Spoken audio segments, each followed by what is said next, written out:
in people's lives, there's only maybe a half dozen, 7, 8 categories that really matter. Most people, they major in minor things. They focus on stuff that doesn't matter. They know more about this celebrity going in and out of rehab than they do about their own personal development.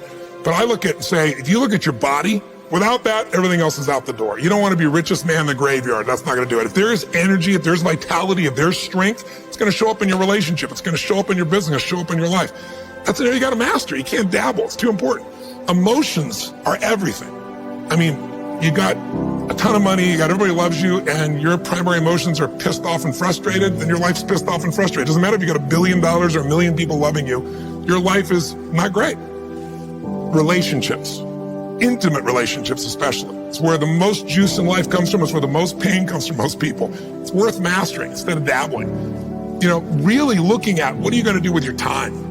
And mastering your time. Instead of having a checklist, you cross it all off. You can mistake movement for achievement. I want to squeeze out of that time what matters, that creates value for me and for everyone I care about and love. What about your career or your business and the mastery of that instead of dabbling? Most businesses are dabblers. That's why they don't make it. 96%, in any 10-year period of time, 4% make it. That doesn't even mean they're profitable. And it does not mean they're enjoying themselves, all right? Or they're getting anybody else to feel good. Really mastering money, so that it's not a question in your life. You can do and be and give and share as much as you want. You're not stressed about it. You live in a place of abundance. And then spiritually, really, I think, I don't tell people what to believe spiritually, but I believe that ultimately, whatever you believe, you got to live it, and it should lead to growing and giving. If you're growing, you feel alive. If you're giving, you feel 10 times more alive. And I think if someone can celebrate and give, then that's spiritual state. So to me, those are the areas I look at mastering. Business, for sure, but it's the areas of life that matter most, and most of where we spend our time doesn't make people feel fulfilled. That's why the average person is not fit and healthy. The average person is not in a relationship where they have tremendous passion. I'm not a dummy. I'm not a positive thinker. I know the truth. The average person is not successful in business. The average person is not earning what they want to earn. But you know what? Very few people have those things, but a few do. A few are happy, fulfilled, spiritually alive, financially strong, their business is growing, they have passionate love affairs, and I'm obsessed with finding the few who do and find out what they do different and teach them to everybody. Everyone's going to measure themselves differently because everyone values things differently. Some people value success or significance. Some people value love more. Some value just basic levels of certainty. So when I look at the specific metrics, I really look at metrics of what are the things that need to be measured to know if your life is going to work or not. So I look at it as our whole lives are guided moment to moment by the state we're in. Learning how to change your state, not bullshit, not fake, but to go from pissed off, frustrated, freaked out to back in your center, or creative, or determined, or something that's going to move you forward. It's going to create a better quality of life for you and others. That's a critical skill set. So moment to moment in our life is controlled by our states. Yep. If you're in an angry state, you're going to respond differently than if you're feeling playful. But what controls those states long term is your model of the world, your worldview. And I look at that as having, as a metric, 3 things that I look at. I look to see first, what are the targets you're after? The target is, everyone has different goals and dreams and desires. But as I traveled around the world to 100 countries, I started going, holy shit, I'm seeing the same problems. What's underneath it? I began to see that there are these same 6 human needs that we all have, the same needs. We all have a need for certainty, that we can avoid pain and we can have some pleasure, some comfort. We all need uncertainty. We need variety, or we feel dead inside. If you're totally certain, you're bored. If you have total variety, you're like freak out. And it's not a balance. It's learning which of these you need more as a person. Everyone's developed a different set of values in that area. The need for significance, to feel unique, special, important, the need to feel loved, the need to grow, and the need to contribute. Some people value certainty at the top of their list. That's their center of their target. I don't want to do anything unless I know it's going to work. I don't want to do anything unless it's the same. If you change anything, they freak out. If certainty is the number one thing on your list, everyone has the same needs, but if it's number one, I know how your life's going to be. I can predict the direction of your life and therefore the destination to some extent. If you're driven by love first, you want certainty too, but love is higher, you're going to behave very differently than if you're driven by significance. I have to be the one. So I look to see which of those needs are the top 2 on your list because they control your life. Yep. The 2 that most people have, 90% of the planet, if you said, of all these needs, which one do you really focus on most day to day? Everybody wants love. What do you focus on? Most people focus on being significant. We live in a Facebook world where people fake their life, put new filters, make it look different than it really is, tell stories that, are totally full of it to make themselves look good. Because we live in this kind of false world where significance is more important than love. And it separates us. And the other one that we see most often is certainty. People want to be certain before they can do something. You couldn't have started a business like you had if you were absolutely certain before you started. You can never build a business with that.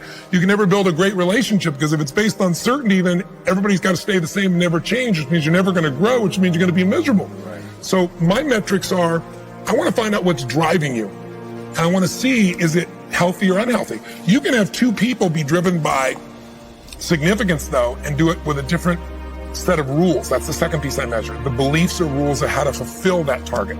But I want to be more clear about something. An extraordinary life is life on your terms, and there's two parts. Part one to have an extraordinary life is mastering the skill of the science of achievement. How do I take what I envision and make it real? And how do I do that quicker, faster, better, easier? The ability to manifest what you come up with and make it real, like you've done with your company, yes, that's a skill set. I spend an unbelievable amount of time helping people do it faster, quicker, better, showing them the shortcuts, teaching them the strategies, modeling what works so you can save yourself a decade. But I would submit to you that having done this for 38 years with, 50 million people at this stage, I can tell you that the science of achievement, there are a lot of people that are damn good at that, and they still don't have an extraordinary life. They have an extraordinary life. You see it as extraordinary, but I get the phone call from the multi-billionaire who tells me he wants to do this thing on his business, but what he really find out is he's miserable as hell, and he's hoping somehow I'm going to rub off on him on that side too. Right. And so I give him what he asked for, the change in his business, but I also give him what he needs, which is the change inside of him. So the second skill is the art of fulfillment. If you want an extraordinary life, you can't just achieve, you got to be fulfilled. As simplistic as that sounds, but it's an art. It's not a science. Sure. It's a science to making money, come on. Any age, any color, any background, any gender, if you do these things, you'll have an abundance of money. You do these things, you're gonna have too much month at the end of the money. You're gonna have financial stress, right? Body. Everyone's biochemically different, but you and I both know there's fundamental rules, laws. There's a science to the body. You violate that science, you're gonna have disease, you're gonna have low energy. You align with that, you're gonna have an abundance of energy. It's gonna affect everything in your life. It's a science. Fulfillment's not like that. Fulfillment is as different as our human beings. You wanna know what God or the universe likes? Look at the jungle, look at the forest. Right. It's diverse, right? So most people think, well, I wanna get that, because they've been modeling somebody else, and that might work on how to achieve something. It'll never work for what to fulfill you. How many people you know, like you, got what you thought you wanted, and you weren't fulfilled? Right. And that, I always tell people, success without fulfillment is the ultimate failure. The ultimate failure. Because if you go at something and you fail and you're an achiever, you don't fail. You go, I learned something, I'll just try something else. Right. I'm gonna still get there. But when you succeed and you're not happy. So, a perfect example of this, I mentioned in the seminar you were there because it hit me about a year and a month ago, we lost what I consider a national treasure, Robin Williams. And I asked people, how many of you love Robin Williams? Everybody raising their hand all around the world, right? He made people laugh, people were touched by him. So how good was he at the science of achievement? I mean, he wanted to be a great comedian, make the whole world laugh, he did. He wanted to have his own TV show, he did. He wanted the #1 show, he did it. He wanted to make movies, he did. He wanted to have an Academy Award for not being funny.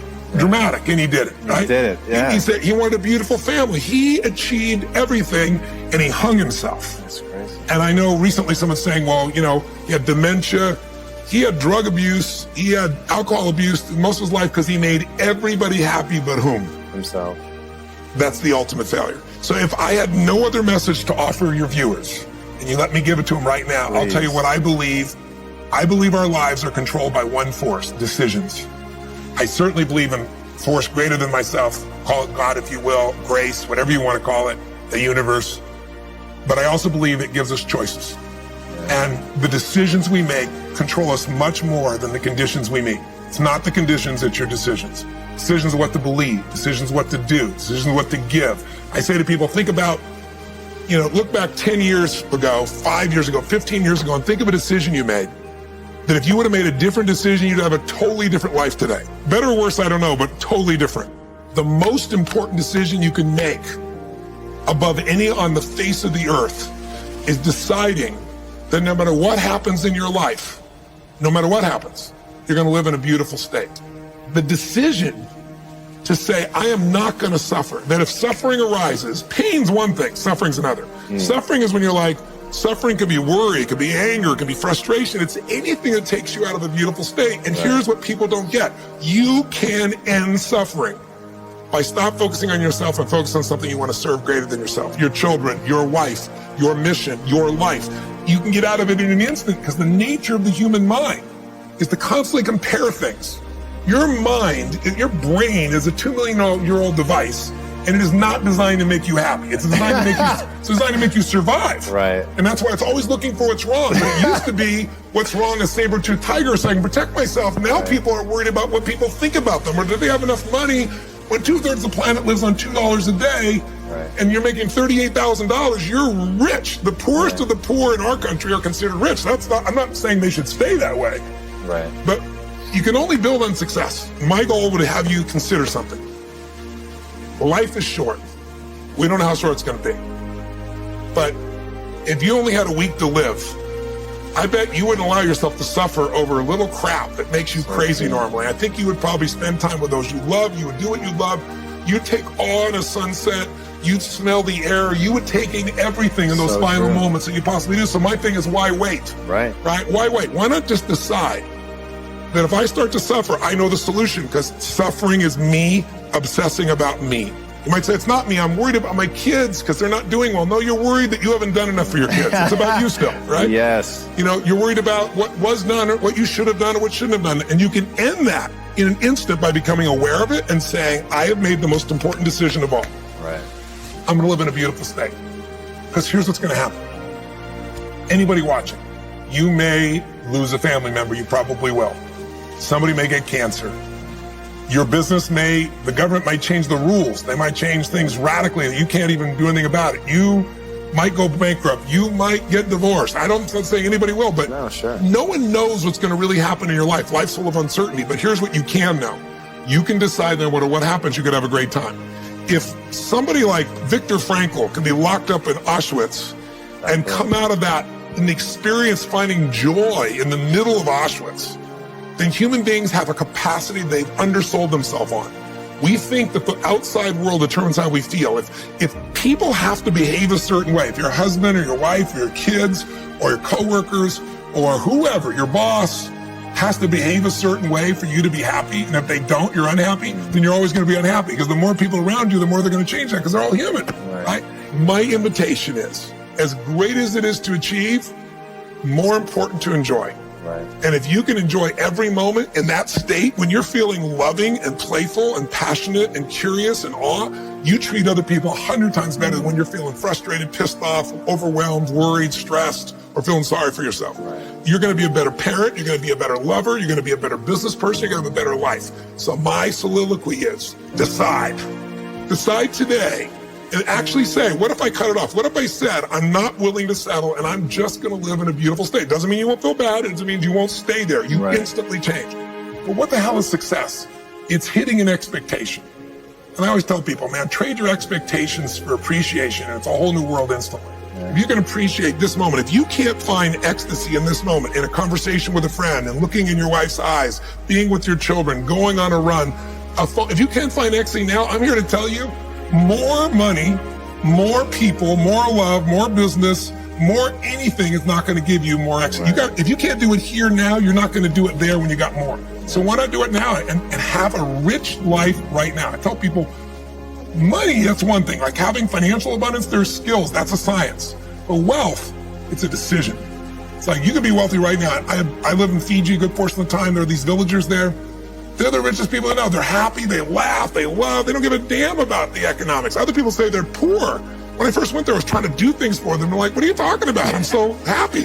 Wealthy people come over from the United States and they go travel around and try to figure out what to do, and they're going to spend 9 years to do this and this and this so they can finally sit down and be happy. And the Fijian guy goes, why don't you sit on the beach right now, dude, and experience it? Why spend the 9 years?